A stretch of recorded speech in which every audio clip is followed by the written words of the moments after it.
Hey guys, welcome back to the another episode of podcast. I'm your host Pushpak. For today's episode, we have with us Kevin. Kevin is a transformational coach. He helps men mindfully master their emotions and step into their authentic power, purpose, and potential. So, thank you so much for doing this, Kevin. I'm really excited to talk to you and get to know more about you. Yeah, thanks, man. I appreciate you inviting me on, and I'm looking forward to the conversation as well.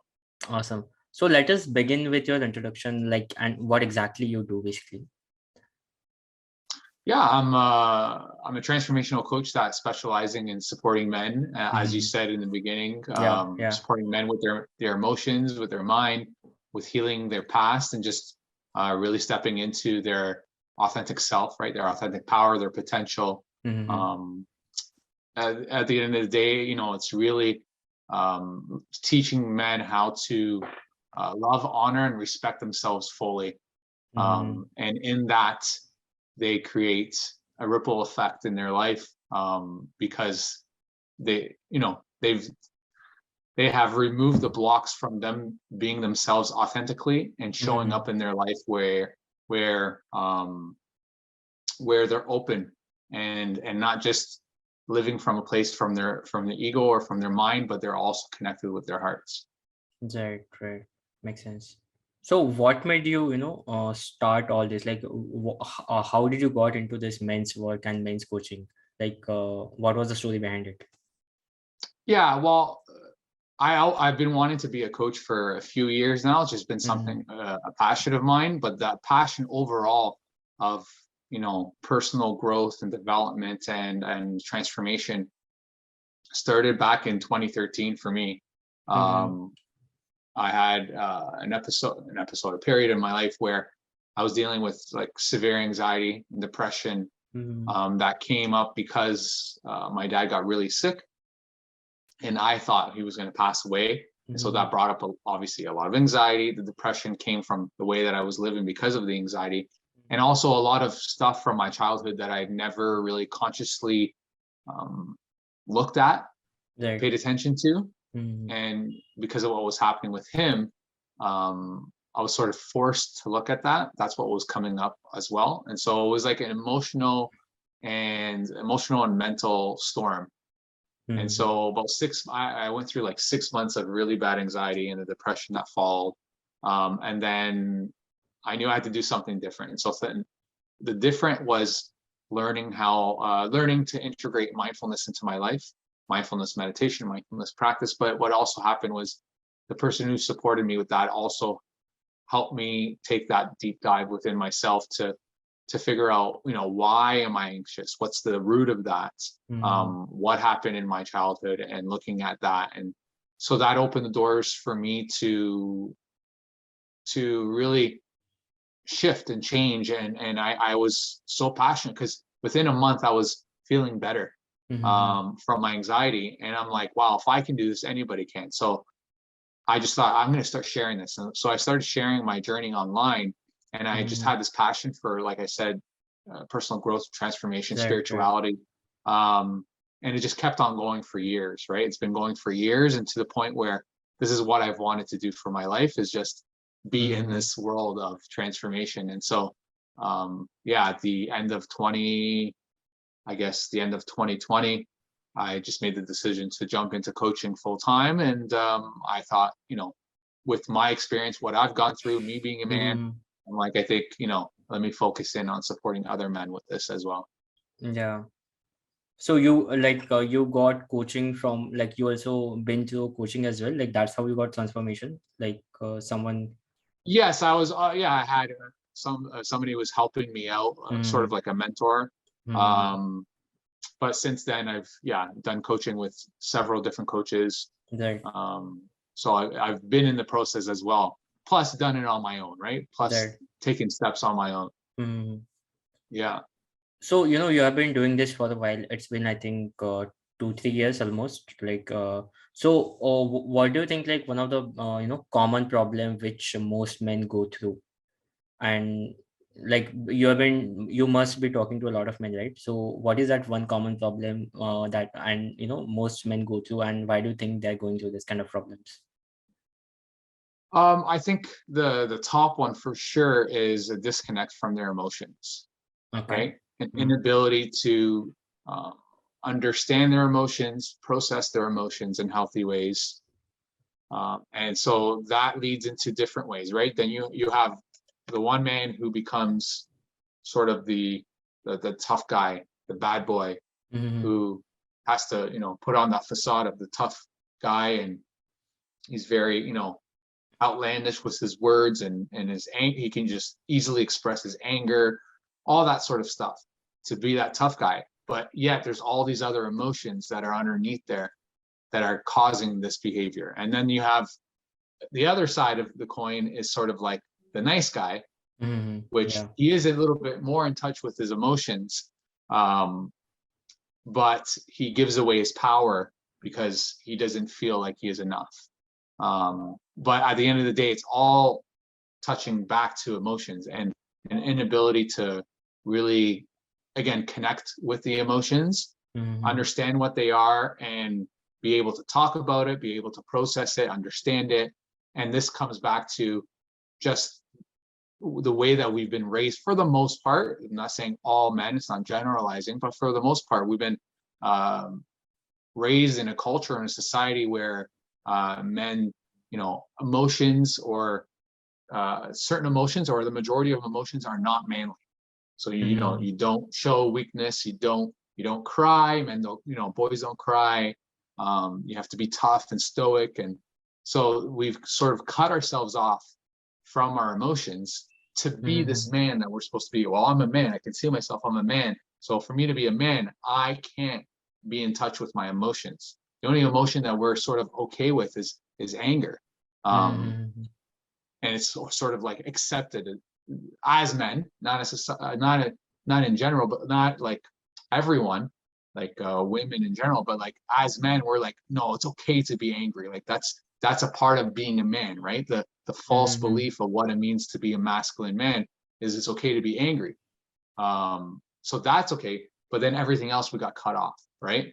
Because it doesn't, because to do that, to get in touch with other emotions would mean you're not a man, and every man wants to be a man for the most part, right? Like obviously genders and what your sexuality is and all that comes into play, but at the end of the day, for the most part, we just it's not acceptable to be in our emotions or to connect with our emotions. So I think that's the main one, is that whole piece around emotions. So Because as soon as go ahead. yeah, so I was saying, like, at the same time, it is important for men to be stoic and all, right? Because you can't just go with the emotions, because your emotions can lead you to anywhere, right? Like, as a man, you have to, manage your emotions at the same time. Yeah, Otherwise, but I agree. Yes, in a way I agree, and in a way I disagree, because you don't have to be stoic where you're like, don't show emotion. But yes, you don't, like, if you feel like bawling your eyes out, well, for the most part, most men won't tap into that because they're so blocked off from feeling that stuff, right? They're disconnected from even the feeling of what it feels like in their body. But if by any chance, if that happened, it's not about, if you're going to cry, you just break down and cry. That's not being in touch with your emotions. You get to harness the power of your emotions, because it's just guiding you. They're just signals, signposts to what's actually going on within you. And so we can use that to, to stand our ground, to defend, to protect, right? But we're coming at it from a more healthy and whole place, right? okay. So it's not about, if you connect with certain emotions, you're just going to fall apart. No, that's, whether you're a female or male, that's not sustainable, right? That's not what I'm talking about. What I'm talking about is being able to understand what's going on within us to guide us moving forward in our day-to-day life, right? Right. So, like, how do we, like, I think I have seen your post and all, like, you talk about how to stop playing a victim card and how to stop being a people pleaser, right? So when you also talked about being a nice guy, this kind of things nice guys do, right? Like being a people pleaser and Yeah. feeling like a victim. So is it like, do you think it's better to be a bad guy or like what? Neither. Oh, I think so. Because You either have to that, be neutral. well, it's not about neutral, it's just being yourself. That's the whole thing. Being authentic, being who you Mm-hmm. are. All these things are that we've labeled, they're just constructs that we've created to categorize, okay, this behavior, this is the name, because this is, all the what's the word I want to looking for, these are sort of like all the symptoms and all the things that you can see within this man or woman or whatever, and we give you this label. But Mm-hmm. it doesn't necessarily mean that one's good and one's bad. It's just the way that we are, right? It's just a way of, again, sort of analyzing human being and human behavior, right? So at the end of the day, for me, it's to be authentic, because if you're looking at the tough guy and you're looking at the nice guy, the nice guy is not truly actually nice, right? His Yeah. behavior shows to be nice because that's how he um feels safe. That's how feels like he gets loved. That's how he Mm-hmm. feels his needs are being met. But underneath a lot of that nice behavior, what we see as nice is not nice, right? Right. So we don't want to be that. And then the tough guy, right? The tough guy, um, again, he portrays himself as this stoic man, and is like, and even could be like physically tough. Mm-hmm. And there could be benefits of doing that, right? As we've talked about, like, yes, we want to be able to be strong and to be our presence to be seen and heard, so that we can protect our family if that ever needs to happen, stand our ground, right? Mm. That's important. But again, underneath why he has to be just this strong guy, this tough guy all the time, it's just a facade for all the insecurities that has inside of him. So none of them really work. So at the end of the Mm-hmm. day, is like, you can be physically strong, that doesn't matter, but are you actually being authentic? And to be authentic is to embrace all parts of humanity, the masculine and the feminine. What's true for you, what you've gone through in your life, but coming at it from a place again where you're connecting sort of your heart and your soul to your head, right? Not just living in your head. Mm-hmm. I'm not sure if that sort of answers your question. So I don't think we would want to be either or. We just want to be authentic and Yeah. be a whole human being as much as possible. Yes, that doesn't say that we cannot be masculine because we are men, but what we've learned about masculinity for the most part is unhealthy and destructive. So if we can get to the healthy, real traits of masculinity, then by all means, like, go ahead and be a masculine man, because you're going to be to be a masculine man, you also to be living in your healthy masculine means you also have a healthy balance of your feminine, right? Mm-hmm. So I Yeah. hope that makes sense too. Yeah. So, like, as we're talking about, masculinity, what do you think about modern masculinity? Do you think, like, men on a global level are becoming weaker? Because we have, like, a lot of people are talking about this. Men are being less masculine days by days, like, because of this pop culture and everything. So, what are your thoughts For on that? sure. Yeah, 100%, right? If you're growing up and you're seeing and hearing about all the things that men are doing that are quote unquote wrong, and a lot of that also comes from the feminine, who Hmm. say, men are toxic, this is that. We have that inclination to be liked, right? To be loved, to be accepted. So we're Mm-hmm. gonna try to not be like that guy who everybody is bashing and everybody's saying is not good. And so, yeah, a lot of men are growing up or going into their adulthood or going through their adulthood, um, not wanting to be this man that we've deemed unhealthy or toxic, right? If you want to use that word. Um, so there is that whole thing of, yeah, men are being unmasculated.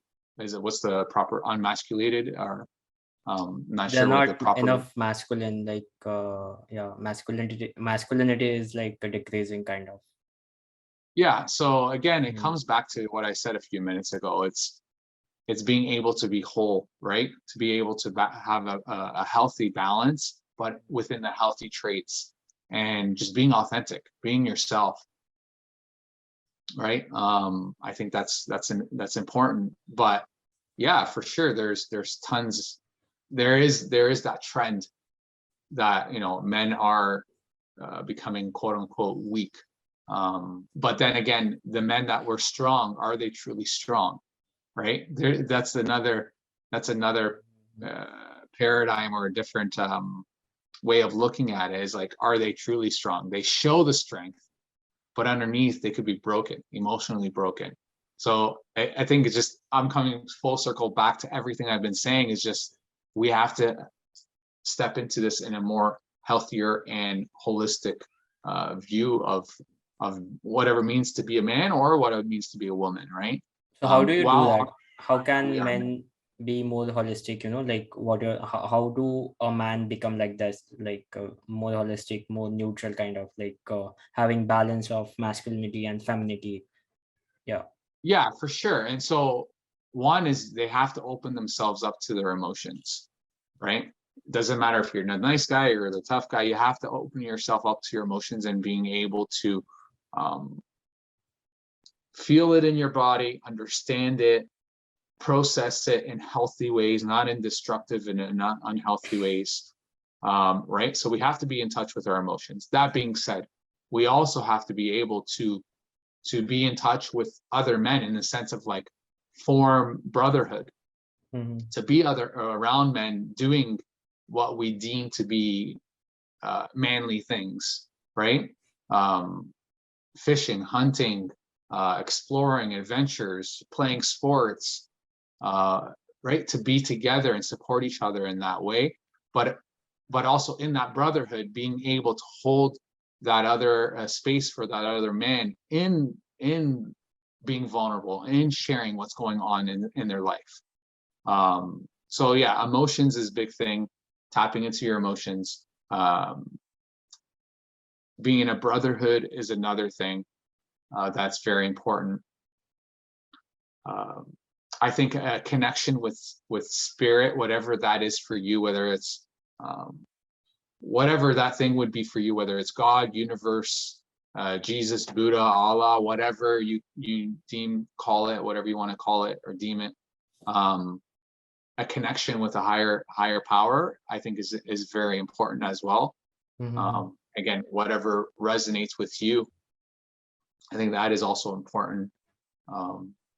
Because the question that you asked was, what does a man need to do to live more holistically, or be a more holistic man? Yeah. And just take care of himself, right? Again, learn to love himself. So you have your emotions, being able to tap into your emotions, brotherhood, connection with higher self, and making yourself the most important person in your life, coming to love, honor, and respect yourself, instead of coming from a place of lack. So that for me is obviously huge, which I started off the conversation with you. Basically, that is, at the end of the day, that's what I try to do with all the men that I work with, is to come to that place where they love, honor, and respect themselves. Because when a man is able to do that, when you're able to love and honor and respect yourself, you're going to honor all parts of yourself. What you're thinking, what you're feeling, what you want, what your desires are, right? So that to me, I think, off the top of my head, those are the four sort of aspects that I would think is really important. So how do you love, honor, and respect yourself as a man? How to love, honor, and respect yourself? Yeah. Well, it starts off by knowing that you matter, that showing up, when I mean showing up for yourself, meaning, how do you take care of your mental health, your physical health, your emotional health, your spiritual health? Like, what are you doing day to day to take care of those things? because a lot of us men will hustle and grind to provide. And in that hustle and grind, we don't take the time to actually take care of ourselves. We don't take care of what we put in our bodies, what we eat, how we move our bodies. We don't take time to connect with like meditating or connecting with our, again, inner world. All those things lead us to being unhealthy, and that is not honoring ourselves. So it's developing sort of a lifestyle where you show up for yourself, where you create routines and habits where you can take care of yourself, where you do put yourself first instead of putting other people or other projects ahead of what you actually need to be this whole and healthy person, right? So for me, it's meditation practice, time to yourself, being able to do the things that you love, that like you're passionate about, that sort of fill up your cup. Some men, that would be playing some sports. Some men, that would be riding a motorcycle. Everybody has their thing that fill up their cup. Maybe a walk in nature, right? You're really connected to nature. You want to go and take. So creating that time, that space in your life to do those things for yourself, and not put that in the back burner, so to speak, right? And again, I think it just comes back to caring. How can you care for your mental, emotional, spiritual, physical self, right? All those aspects. When we start taking care of that, of course, that could seem overwhelming when you're living in, a day-to-day life where you have to bills to pay, and you have to job you have to do, and kids you have to take care of, or whatever your life is like. But again, what's the consequences of not doing those things for yourself, of not showing up for you? And the last part, how do you love, honor, and respect yourself, is to come into a full acceptance of who you are, to change the dialogue within yourself. That because what's living and what's running sort of like that unconscious inner critic that's living within us is perhaps we're telling ourselves these things, that I am not enough, I'm not good enough, I'm not strong enough, I'm not, all these things that are running in the background, sort of like the programming. And that obviously does not lead to a loving relationship with ourselves when something goes wrong and we're like bashing ourselves for how we messed up, right? Totally. And have grace for ourselves. So shifting that inner dialogue within ourselves will also lead us to living a life where we're more loving to ourselves. So we can change our inner dialogues, right? Like I think this one of the quote, I think it's from Buddha or something, like what you think you become, right? And as you mentioned about inner dialogues and all, we kind of criticize ourselves for like the mistakes you do, or maybe you haven't accomplished something, or like there could be a lot of reasons, I think. And a lot of people, not only men, like everyone, I think, go through it, like negative talking to ourselves basically, and criticizing a lot. And I think it doesn't help us at all, as you mentioned. That is like totally correct. If you do it for like 6 months or 1 year, it will get worse and worse and worse. It won't help you. So how do we break that cycle of criticizing ourselves and having this self-negative talk? How to change it to like maybe a loving talk, I don't know, basically, which could help us basically. Yeah, for sure. The first part is, again, for me, it's bringing mindfulness into your life, or self-awareness, or witnessing. There's different words you can use to name this, but to start creating that space within you from your thoughts and yourself, because you are not your thoughts, right? Thoughts are just things that occur, just like emotions. You're not your emotions, but sometimes we get caught up in our emotions. So it's creating that space so that we can start realizing what are these things that are like the stories that are looping in our mind over and over again, and creating that space to just be with it, not judge it, right? Not saying we shouldn't be thinking this way. It's just what it is. It is what it is, and knowing what it is important. And then for me, it's like, again, getting clear on what are those thoughts, what are these beliefs that we're holding about ourselves. This is a big piece that I work with men, is just coming to know what are these I call bullshit beliefs that we're running, that is running our inner narrative or our mind. And again, separating and saying, oh yeah, okay, that's true. Is that what I want to continue thinking and believing? And then figuring out what is it that I actually want. And then reinforcing, creating affirmations, being able to another thing is to shift this inner critic within you, is to practice sort of like a parenting yourself again, where you talk to yourself in a loving way, like a parent would.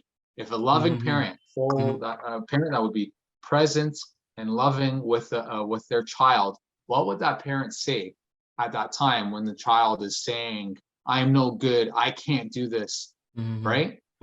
They would speak to them, no, that's not true. You are enough. You can do this. It is hard, right? Like that loving dialogue. We can create that dialogue with ourselves. We don't need another person necessarily to tell us those things. We can tell ourselves those things. So again, but we have to create that space inside of ourselves to even notice that we're having those negative thoughts. And then two, to pause and then say, okay, no, I'm choosing not to continue this, and you start that by reminding yourself that, no, I can do this. You are loved, you are appreciated, I appreciate you. Even just speaking to you, like, I appreciate you, I love you, I got you, let's do this. That's sort of like a three-phrase mantra I give a lot of my clients. I love you, I got you, let's go do this, let's do this. Like I got you, right? And so just shifting that. But it all comes back to creating that mindful space, that awareness where you can notice it. If you can't notice it, you can't stop it. It's just going to keep on going, right? And of course, this takes time. This takes time to notice it. This takes time to create that space. But as you become more willing to step into this work for yourself, then you'll start to see the fruits of sort of your labor as time goes by, because it's like, oh, I see that, I feel the thought coming, or I can hear it, I can sense it, but I'm not going to fuel it. And maybe you'll fuel it for a little while, for 5-10 minutes, an hour, a day, a week, but then that time decreases because you notice it quicker, and then you're like, nope, not going to fall down that same rabbit hole. Even if you did it for an hour, you can stop and say, oh shit, I've been thinking about the same thing and criticizing myself for an hour. I'm choosing not to do that anymore. But again, it's, what do I replace those thoughts with, right? Or what belief do I put into place that is empowering me, not disempowering me, right? Yeah, this is really powerful. I think if anyone could, if someone tries this, it could make a huge impact, I guess. But I think for trying this, you have to be very aware, right? Like you have to be very mindful. Like if you are like meditating, and maybe you have to sit with yourself, and like there's this one thing which in that book shows the power of now. So so it says observe your thoughts and emotions, and just observe it. Don't judge them. Just observe it. So I think that could help, right? That's exactly it. That's the name of the game right there, right? Just observe it. Don't judge it. That's the first step. If you can just start doing that, that's where you're going to start noticing, because it's like you're not pushing away those thoughts or those emotions. You're just being with it. And in the being with it gives you the space to do all the other steps that I've already talked about. But yeah, I think the actual meditation is important, because you're creating that time for you to sit with your thoughts and do exactly that, right? Like if it's you're using your breath as your anchor. When you notice your mind wandering, you don't judge, you come back to your breath. And it gives you that, it's creating like a muscle inside of you, conscious muscle, to notice and come back, and notice and come back. So in real life, when you're actually practicing this, oh, I just noticed I've been 5 minutes in my head talking negatively to myself.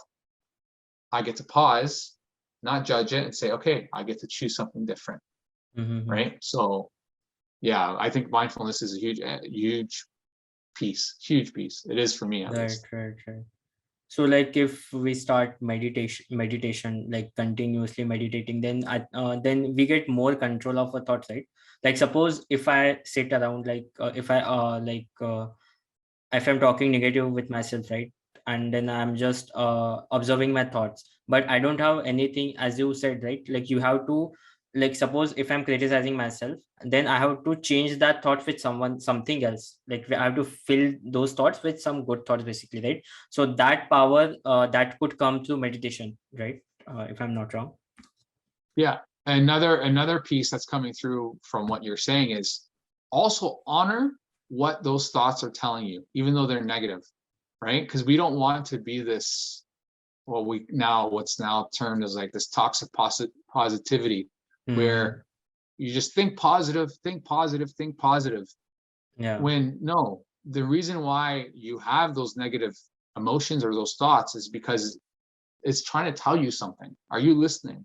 Are Yeah. you working on what's there, Hmm. resolving that issue? Because if you could try to just replace it with positive affirmation or positive words, you're sort of skipping. It's like what we'd call like spiritual bypassing. You're just bypassing the shit when you haven't Hmm. actually sit with the discomfort, sit with the pain inside of you, that those things cause, right? So like, I'm not enough. Even that simple, that almost I can guarantee you, I can't guarantee you, but I would assume a lot of people have, the majority of people, I'm not Yeah. enough, Yeah. or Totally. we come in a place where we're there, where that's the case. Why are you not enough? Where did this belief stem from? Where was this Hmm. pain that caused you Yeah. to form this? If you don't look at that, again, you can say all you want, but you fundamentally are still carrying, you're carrying the belief because you're carrying the emotional weight with it. Hmm. So it's like you have to let go. You don't have to, you get to do the releasing of where that stems from. Again, all this takes time. All this is quote unquote work, but it's just a part of it. It's just the process that Yeah. you get to step into. And there's no timeline. There's no like I get to do this in a month or in a year. It's just continually just like, okay, what's not serving me right now in the life that I have based on where I want to go? What's not serving me? Can I look at that? Can I address that? Hmm. Okay, let me address that. And then you keep on moving with your life. And then something else comes up. It's like, oh, this is not helping me because I'm always doing this thing, feeling this way, thinking these things. Okay, let me look at that. Right. And it's just, Hmm. for me, that's how I see it. And as Yeah. you work on each of these things that come up for you, you're just, you're growing. And so you're just getting to another level of your potential of what's available for you in your life. Right. And we Hmm. just keep on the incline as we go Right. through life. Right. And so, Yeah. So talk to us about the wounded masculine men and father wound as well. So what exactly that is and how do we get over it? father wounds are emotional wounds that are created within either a man or a woman, doesn't really matter, Hmm. um, that are based on our relationship with our father. Okay. So, depending on how we were raised, like our relationship with our dad in our childhood, will give us a specific, again, emotional wounding based Hmm. on how our dad showed up. And a lot of it is stemming off of a man who is either emotionally or physically unavailable. Hmm. That's the core one, right? So either your dad wasn't in your life for whatever reason, Hmm. could be he passed away, could be he left your family and took off, like that's, it could have been in jail. Like there's all different reasons why he's not physically present.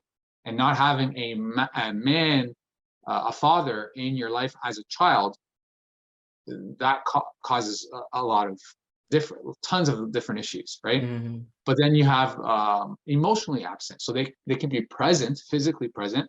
They come home every day. They're there, but they're not connecting with you in the emotional level that you need as a child.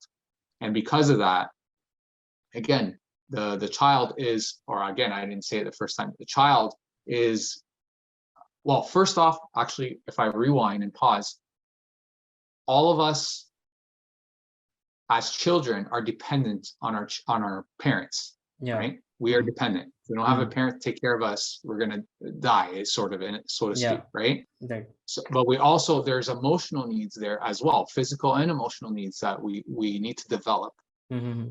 And so there's that dynamic, and then there's also the dynamic of, as children, we become, as we go into our toddlers and early, 6, 7, 8 years old and on, we become very egocentric. And that's not a negative thing. It's just the way it is, right? We think that the world revolves around us. We don't understand any differently. And so when daddy comes home upset, they don't understand that he's maybe upset because of what happened at work or whatever. He's just upset. So he's upset at me. I caused that upset in him, right? So we take that on. It's like, oh, that's a wounding. It's like, oh, there must be something wrong with me for my father to be always angry around me, when it has nothing to do with you. But that's just the way we are as humans. We feel, as children, we feel like everything is because of us. Everything revolves around us. So we take that on, right? So that's just like an example of it. So if we're not getting our emotional and physical or physical needs met, then we feel that hurt inside, right? Whether it's low self-esteem, low confidence, anger could build, right? Actually, you're asking this question. I literally just posted about this morning. It's like, the consequences of living with an unhealed father wound.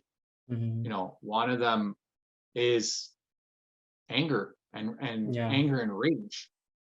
Maybe you saw your father mistreat other people, mistreat himself, mistreat your mother, mistreat yourself, mistreat you. And so because of that sort of abuse, you're angry, you're upset that this happened. But we internalize this. And as we grow up, sometimes we're not conscious of this. So it builds up inside, right? So there's all these emotions that build up, and nobody addresses them, but they're still there, right? And so they just build all this hurt that comes. And for some people, it's stronger than others. Some people might not have a father wound. Some might have a mother wound. Some might have both. But I think at the end of the day, a lot of the paradigm, so the belief system that we carry, a lot of times is based on the relationship we had with our parents. It's based on what we saw and heard from the environment we grew up in. Yeah, right. And of course, we could have other family members, the school that we went to, education system, but a big part is the people we came home to every day, and that we, as children, depended on, which is either our father or mother. And so, again, that not having our physical and emotional needs met as children causes a lot of again, bullshit beliefs, like beliefs that are not true about ourselves, a lot of emotional pain, and then that carries on. So I know you asked what it's about, but what was the other thing? How to heal Like or heal resolve it. it? Yeah, resolve it. Yeah. Well, we have to get in touch with it, right? Mm-hmm. We have to get in touch with that. So it's sort of like what we call inner child work, getting in touch with that part of yourself that is still 7 or 8 years old inside, and what he or she felt, thought, experienced, and being able to tap into that emotion, again, feel the emotion, finally being able to let that go. Speak. A big thing that I do with the men I work with is to be able to vocalize, even if it's not directly to your father. It's like how to vocalize, the ability to vocalize what you've been holding on for so long, to just be able to say, Dad, you hurt me when you did this, that, and that. Because you did this, it caused me to this, and that, right? Like to actually speak it, because a big thing that also happens is that we feel like this guilt and this shame to actually talk bad about our parents. Not some people, they're full out, like they become adults and they're like, my dad was a deadbeat, I hate the guy, blah blah blah. Mm-hmm. There's still pain under those words. But then there's a lot of us who go up and like, well, no, they still provided for me. How can I blame these my parents or my father for who they were and what they did? I just don't feel right doing that. But by doing that, you're also discounting your truth, what you went through, right? So I went on a tangent, completely forgot where I was going, but being able to honor how you felt. Again, what are the thoughts that were formed? What are the emotions that have not been processed? Mm-hmm. And then after like I said earlier, of reparenting ourselves, showing up for ourselves in the ways that our father didn't show up for us. Yeah. Right? We don't need our fathers to do that. A lot of Mm-hmm. men and women still feel like as adults that my dad needs to change. My dad needs to tell me this and this and that for me to feel better. Well, Mm-hmm. that might never come. So are you going to choose to live the rest of your life carrying this pain and carrying this hurt because your dad won't do the work? No, you have to do the work. You have to do it on yourself, Yeah. regardless of where he's at, right? Right. So, like, I wanted to tell our audience, like, basically, top 3 actionable tips to become more mindful man, like, to become a better man, what they could do. I think you have like given a lot of tips already, but like maybe on 3 tips from those only, like how to get started with this journey by doing these Yeah. 3 actionable tips. Yeah. 3 actionable tips. I think really at first, this is very simplified and it might sound simple, but I think without it, you can't do the rest. Acknowledge and honor what's present for you. Mm-hmm. Stop ignoring, stop lying to yourself. Mm-hmm. How are you feeling? How's your life going? What are you actually experiencing? And honor that and say, you know what? I am hurt. I am not feeling well. I am not thinking properly. I don't like the way my life is going. Like, be honest with yourself, right? Right. Be honest and say, okay, I get to make some positive changes in my life Mm-hmm. instead of continuing pretending like everything is okay. Be Yeah. honest with yourself, right? So first thing is be clearly, like, truly honest with yourself. Once you're honest with yourself, then you can say, okay, now I get to take the steps forward. And so then if there's only 3 things that I get to give, the other 2 is what to do. Yeah, in whatever way this happens for you, but honor your emotions. Get in touch with your emotions. Learn how to understand them, process them, and you get to choose if you do that alone, with a coach, with a therapist. But get in touch with your emotions and being able to process that stuff properly. And another actionable step is just maybe showing up for yourself. Like, how can, again, you love yourself fully? How have you been ignoring yourself? In what aspects? Physically, mentally, emotionally, spiritually? And start showing up each day to take care of those aspects. So is it meditation? Is it exercising? Is it eating better? Is it going to a therapist to talk? Like, show up for yourself. Stop putting the job ahead of you. Stop putting the kids ahead of you. Not saying to ignore your job or ignore your kids or ignore whatever. It's not about that. But instead of always putting the focus externally, put the focus back on you. Yeah. So, would you recommend any books like which personally help you or which could help men to get better? Yeah, it depends on where they're at, the beliefs that they hold, just like general, like how they were raised with their religion and stuff. But I'll share some books that helped me.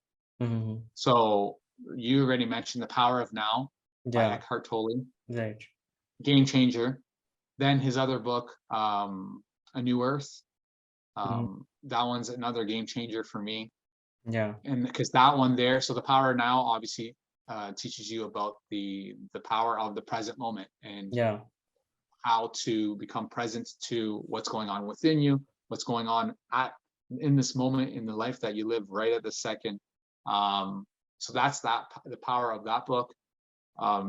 His other book, it dives more into, the emotional pain, which he calls the pain body. The ego, he talks about the ego, which is a huge part, right? Getting guys to really getting to understand the ego. So I think that those two books of his is huge and great to get into. What other books? This book that I have here, I've had for I don't know if it came out last year sometime.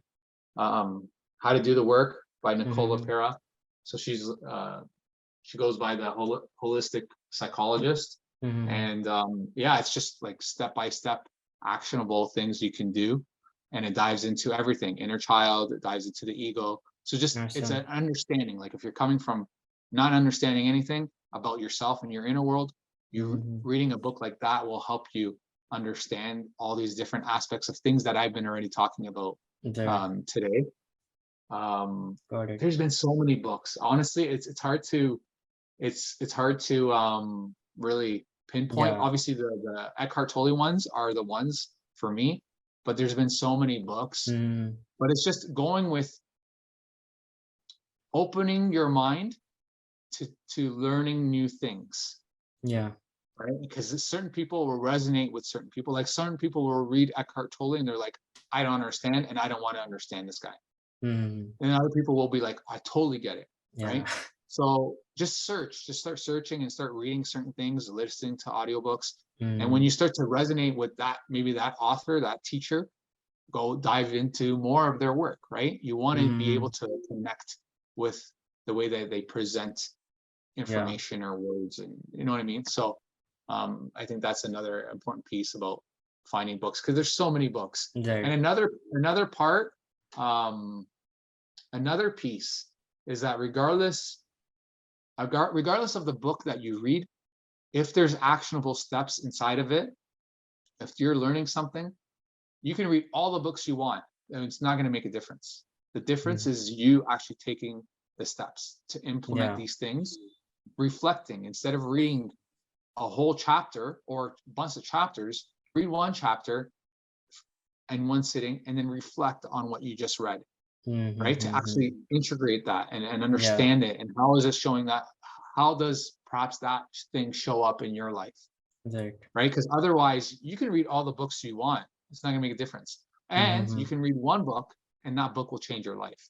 It depends on the actions that you take. Totally. Makes sense. Yeah. So any last message you have for the audience, for the men, and how should they reach out to you as well? For sure. First off, I hope that whatever I shared, something hit home and helped you today from listening to it. Just honor just be honest and truthful with how you're feeling, how your life is going. And if it's not going the way that you want, if you're not feeling good, you're not a failure, right? You're not a failure for saying, I need help. Stepping up and asking for help is strength. Weakness is saying that. To be weak is to say, I don't need help. I can keep on going the way my life is going. And perhaps your life's going good. But if you know that there's something that's not going well, you get to step up and say, okay, I need support. I need to focus on that. And it doesn't make you a failure. Doesn't mean that you're whatever connotation you want to add to it. It's not nothing bad. It's just an honoring of what's present for you, and then moving forward and make that choice.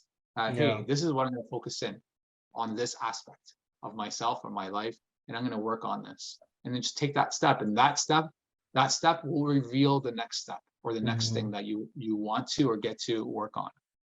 And in regards to connecting with me, right now is just really my social media, whether it's Instagram or Facebook, and it's at The Canvas Within.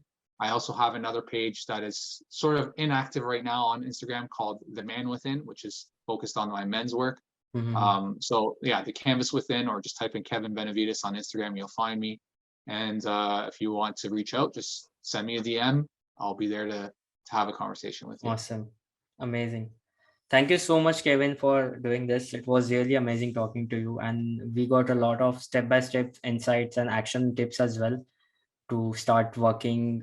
Like I think so anyone who is listening to this podcast, if they really want to change their life, they could, if they start implementing maybe 20-30% of this as well, whatever you said. 100%. Yeah. Thanks for having me, man. Thank you so much.